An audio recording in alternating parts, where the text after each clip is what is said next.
can't breathe. Breathe, man. I can't breathe, officer.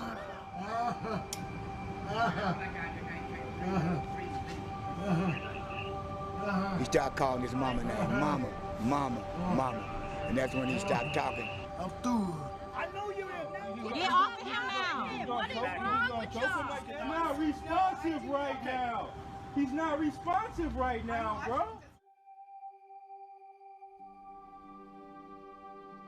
You know, our country is hurting. Our world is hurting. It's not a process that's happening, but it's happened.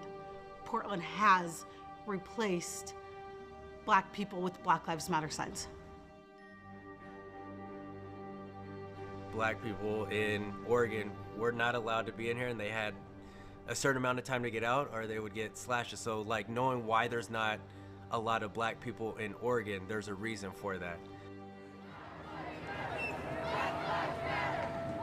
It's going out wearing Black Lives t-shirts and protesting is all great and dandy, but at the end of the day, there's still a lot of needs that Black people are not receiving right now.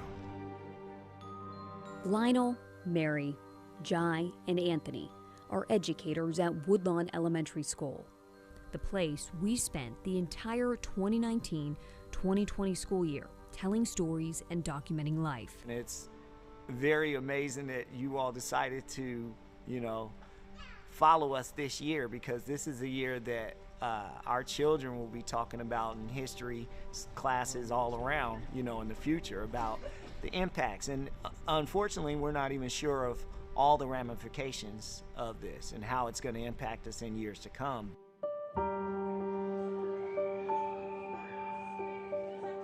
I'm KGW investigative reporter Cristin Severance. We went into this project with no idea what the stories would be. This was Woodlawn's story. We were just here to tell it. And from that first day on, the obvious, clear thread between almost all the episodes was race in education. Sometimes it's not going to sit here and get them to understand the things they know if we're just sitting here being nice. And especially for our children of color, I feel like we don't have any time to waste. First grade, I don't think you'll ever find 2 Black teachers in first grade in the state of Oregon. I think that's like a unicorn. That's kind of every single day of my life, is the lens that somebody sees me as is negative first, and that will harm them first. And while the rest of the world is now demanding racial equality, the teachers at Woodlawn have been talking about this and pushing for this their whole lives. Malcolm X talked about this idea of, you know, if you stick a knife in my back 9 inches and pull it out 6 inches, that's not progress. If you pull the knife all the way out, that's not progress. The progress comes from healing the wound that was inflicted. And at this point, to a large degree, they're not even acknowledging that the knife is there. Before we head back to continue this project in the fall, we wanted to talk with these educators about the racial reckoning happening now. From conversations about Black Lives Matter, the protests happening in Portland, and how they'll address all of it with their students. This is Inside Woodlawn, no time to waste.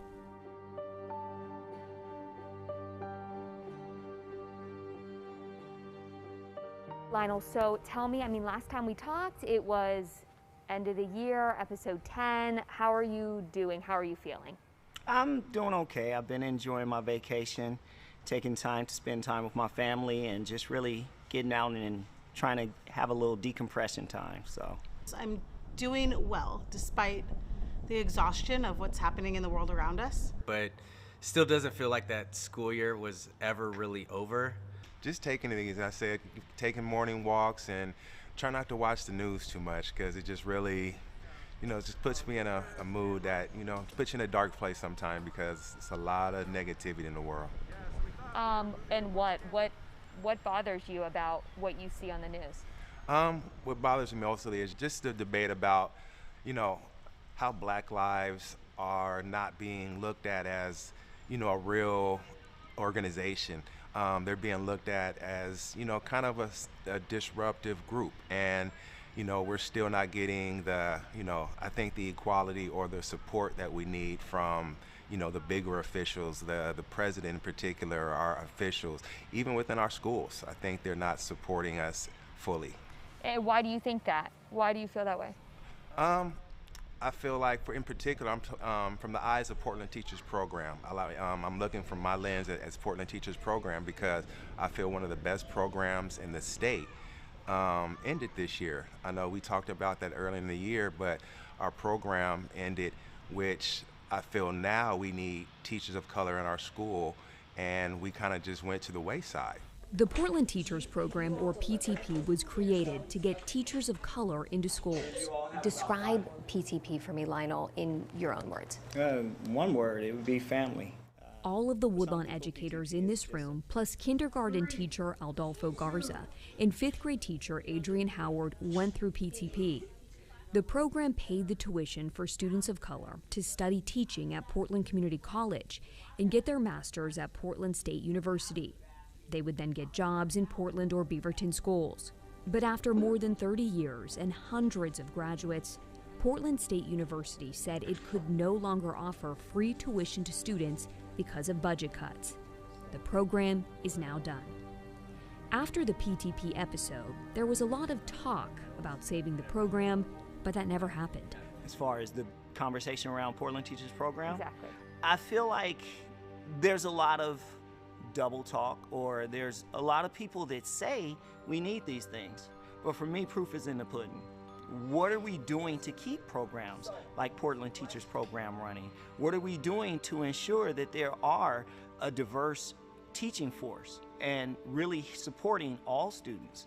I'm not saying that white teachers can't support students of color, but I'm saying that it also is important for children to see people like them in the classrooms and to be examples as well. With everything going on in society, it's like that another silencer to people of color. I think it's something that we're saying that is so important to have teachers of color. You know, there's all these legislative or district mandates that they want to hire people of color, have principals of color, and then we had something in our own community that was a driver for that, and it's gone. Also gone, the neighborhood that many black families used to call home. The teachers and families aren't watching the neighborhood gentrify, it's happened. According to Woodlawn's principal, half the families can no longer afford to live in the once predominantly black neighborhood. So they live where they can afford, like Gresham or East Portland, and drive to Woodlawn to attend. Teachers do too. 1st grade teacher Anthony Lowry grew up near Woodlawn, but lives in Vancouver. It's like walking through a graveyard. It's like seeing tombstones. It's like things that used to be there. Houses people used to know, community-centered places, restaurants that you used to grow up, you grew up with. Nothing is there anymore, not one thing hardly. I am a firm believer that Portland is a city that replaces black people with Black Lives Matter signs. It is so true in the neighborhoods that are being gentrified. The idea behind the phrase, Portland is a city that replaces black people with Black Lives Matter signs, is that our neighborhoods are gentrified. Black and brown families that used to be in every house in this community are now primarily all white families. And that is largely in part due to gentrification. Families are priced out of their homes, generational homes. They're priced out and they move farther away into communities that they can afford. It's not so much the idea of just people being pushed out or priced out. I think about Alberta, Mississippi, you know, and a lot of people, I've heard conversations around the idea that, you know, well, white people are actually helping the community because they're bringing value to the community, they're bringing businesses. You don't think African Americans would have wanted to do that on their own? The thing that we have to understand is it's not just a matter of us being pushed out of our houses, it's the opportunities that we weren't afforded. But why couldn't it have been people of color owning some of these shops? You know, and that's the history of Portland, you know, loans being, you know, redlining, loans being put out. A lot of people have their houses because of systematic racism. So, you know, a lot of people didn't have a hand in that, but as people of color, those are the things we think about when we're kind of driving through the graveyard of old houses and friends. Families who are financially able to pay twice as much sometimes than what those houses sold for are moving in, and their way, I believe, of respecting the community is putting those Black Lives Matter signs in their yard. Next on Inside Woodlawn, No Time to Waste, Woodlawn teachers march for racial equality. There's a lot you want answered, like where's your unemployment check? How many have applied for the pandemic unemployment assistance? How many of you have actually collected benefits? I'm not seeing any hands. What about COVID-19 and your rights? Can the government legally force you to wear a face mask? Probably. And what's up with those mysterious planes looking down on you? Is there any doubt in your mind who this plane belongs to? Not at all, no. You got a lot you want to answer, so call me. Now more than ever, Americans need a vacation from pain and stress in the sanctuary of their own homes. Affordable, portable, satisfyingly simple. Evergreen Soft Tub. Go to softtubsale.com or call 866-515-7119 to get soaking today. Hun, this looks great. Not bad for my day off. And I got us something else. Really? Sky heating and air conditioning? They're coming next week. All new system, silent, energy efficient. Click! We can finally have our home back. Click. Click. The next time you hear click, think Sky Heating and Air Conditioning. At Beaverton Toyota, we want to thank our customers and our employees for their patience and their loyalty during this time. A lot can be learned during adversity. Our philosophy that we call CLEAR has always meant just one price and working with one person. And now we've worked to make that process even easier in a safer environment with improved methods of remote shopping. CLEAR puts you in control. Experience CLEAR at Beaverton Toyota. Shop smart and save at FedMart's Labor Day sale. We're the only place that can scientifically fit you to a mattress. And right now, get twin mattresses starting at $88 and queen size mattresses from $188. Hurry in to save. Beat FedSmart. Shop FedMart. Black Lives Matter can be seen all over Woodlawn, in hallways, on clothing, in lesson plans. Lionel Clegg talks about it with his first graders. I think it's just, again, the fact that we're having a larger conversation around Black Lives Matter and all of these things is a start. The fact that they're putting these on, you know, in Washington, D.C., they created the street. They're done it in front of Trump Tower. Last we had a conversation, I think it was during Black History Month, you know, I was told by you that people were upset at the fact that I have shirts like this, you know, and my conversation around it then was the fact that, again, it's never been a question that all lives matter. We all know that. But the people that created this group actually wanted to put awareness to the fact that Black lives also matter. Luke 15 in the Bible talks about how Jesus had, I think it was 99 sheep, and one sheep was lost. He left the rest of his sheep to go for that one. It's not that he didn't care for those other sheep, but that one that was lost is the one that he's worried about at this point. And that's what our world needs to start considering and thinking about. It's not so much that we're trying to put someone on a hierarchy or a pedestal, but we're trying to ensure that everyone is kept after and looked after properly and equally. I mean, that was February. Right. It was controversial that you had a Black Lives Matter shirt on. Right. And now look at the people wearing the Black Lives Matter shirts, holding the signs. Do you feel satisfaction from that? I say it's a small victory. I mean, ultimate victory is when everything can be equitable, and we don't have to have a conversation around the idea of do Black Lives Matter or do all lives matter or anything to that effect. It's really when, again, that's a non-issue, is when there's the total victory. So I'm happy for the progress, but we have a long, long ways to go from that. And until society begins to change in the way kids are being raised in their homes, to think differently and to really be taught to believe and practice that everyone is equal, change won't happen because these behaviors then become generational. I grew up in a home with my mom and my aunt, who are both all-American white women, and my siblings and cousins, who are all from different countries and different states, and we are all people of color. Black, I'm Indian, Filipino cousins, my sister's from Haiti, we're from all over. I was in 8th grade, maybe 8th grade, when I told my mom, when she says she doesn't see color, that she doesn't see me. And the conversation I had with my mom was that if you don't see color, you don't see when I walk into a store and my bags get checked for stealing.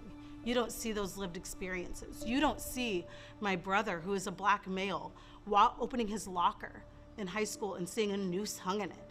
If you don't see color, you don't see the fact that I get angry when Band-Aids don't match my skin tone. When you don't see color, you don't see these experiences that are taken for granted by so many people of your skin tone, because it's not something you ever have to go through. All of these teachers are glad we're talking about Black lives, but talk only goes so far. I think it's a great step in the right direction. I think it's opened a lot of people's eyes, but I feel it's just a small step. You know, I feel that there's still work to be done in the structures that behold us. You know, housing, schooling, jobs, economics. You know, all those areas. I still think we have a lot. I mean, a lot of growth to make. Painting Black Lives Matter on a street is great, but that's not the systematic change that needs to happen. Those little drawings and paintings give an image, but they are not the change that needs to happen. Those acts are not retraining police officers not to kneel on someone's neck and understanding why that is wrong.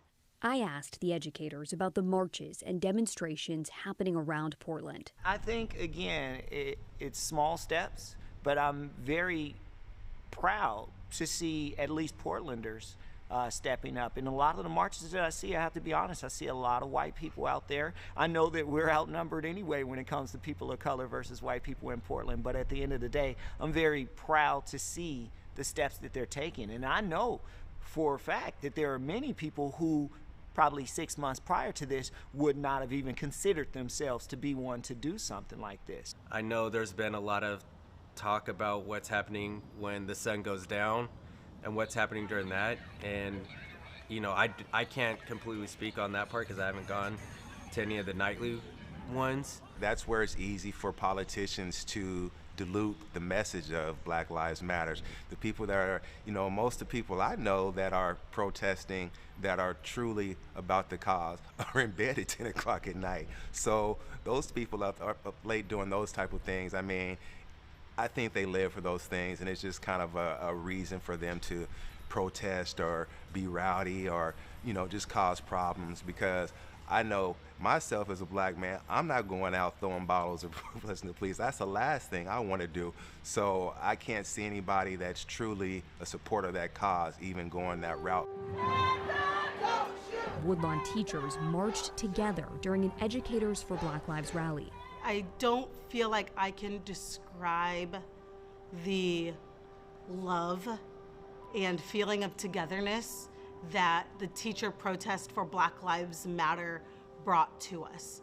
It was this gathering of thousands of people who love and care about the lives of kids, not only just in our community, but kids across the country, coming together and saying their lives matter, enough is enough, change, systematic change needs to happen.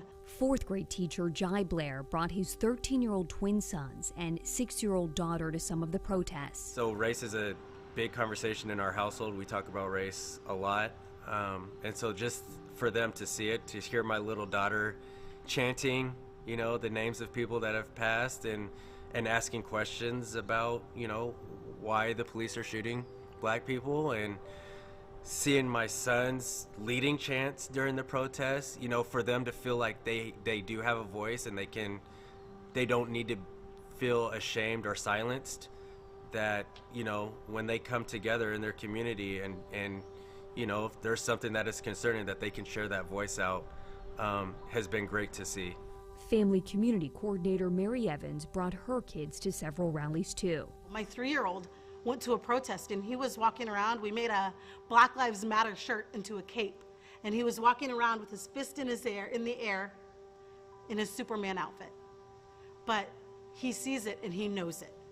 And my 8-year-old is educating the adults around him as to why his brown skin is just as important to the white skin of the people next to him. And it's important that we teach our kids that they can have these conversations. Coming up on Inside Woodlawn, No Time to Waste, talking about race with students. There's a lot on my mind right now. Not knowing when things are going to change and how they're going to change. Thinking a lot about race in the United States. Social injustice and just how our city is going to evolve. The world is changing. Just want to make sure everybody is taking care of themselves. I'm hoping that people are still there for the cause. I hope people take that energy and vote. Working on being a better person, whatever that means to you. It does seem early, but our landmark end of the model year sale has begun. That's because the 2021s are on their way. And the best way to make room for them is by having a really great sale. Drive home an F-150 for under $28,000. Here's a Mustang EcoBoost below $33,000. Get this all-wheel drive Edge for less than $36,000. Don't miss our end of the model year sale only at Landmark Ford Lincoln and Tigard, where your satisfaction is our main concern. This is a tale of two kitties. This kitty uses ordinary litter. This kitty uses pretty litter, the world's smartest cat litter, and it's delivered right to your door. Its ultra-light, super absorbent formula traps odors, and it does something no ordinary clay litter can do. Pretty Litter's color-changing crystals make it easy to monitor your cat's health, helping to avoid serious illness. She's switching to Pretty Litter. Smart move. Try Pretty Litter risk-free for 30 days. When you sign up, get free delivery. Go to prettylitter.com. Hey everyone, it's me, Poison Waters. Don't be a drag. Always remember to wear your mask while on transit and out in the community. We're all in this together. Stay strong and stay safe.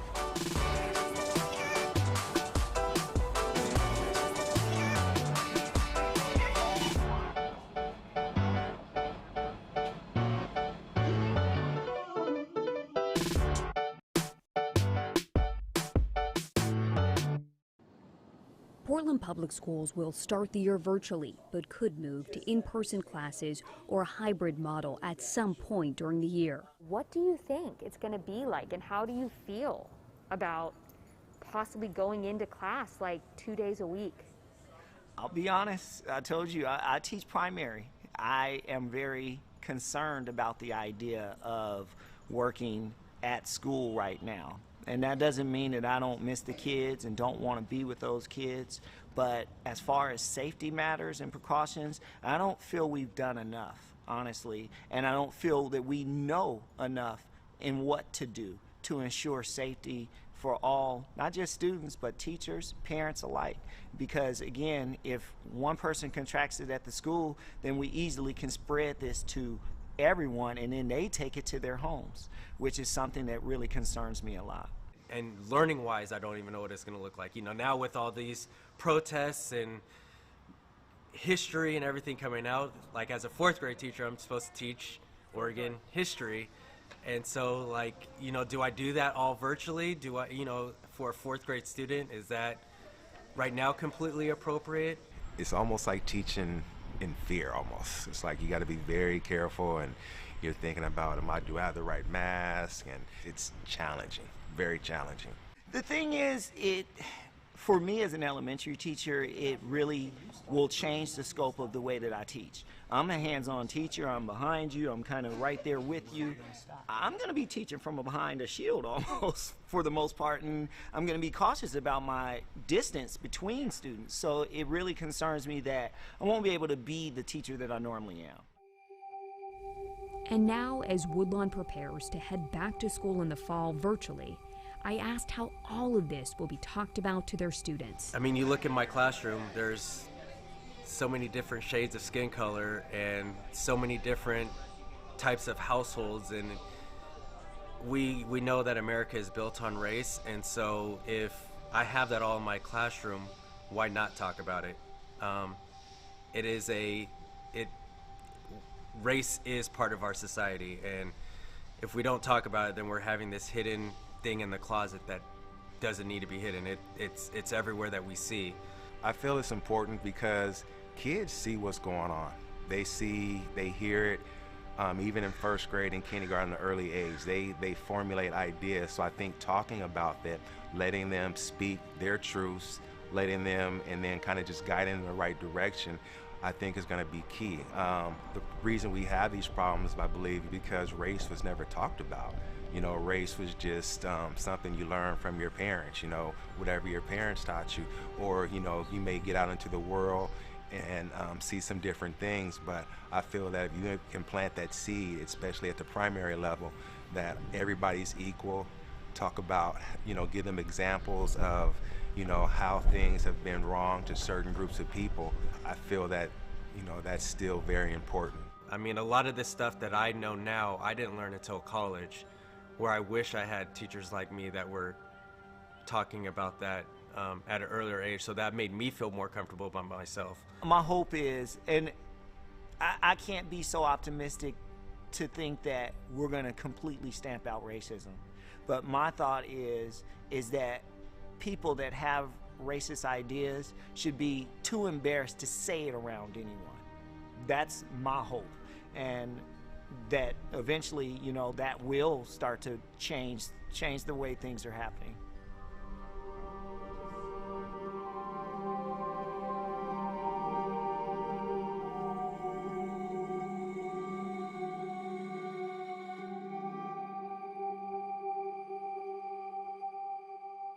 It's the Labor Day sale on now at Paul Shaw's. Save up to 40% on brands like Stickley and Bradington Young. We've even got floor sample items, sale priced to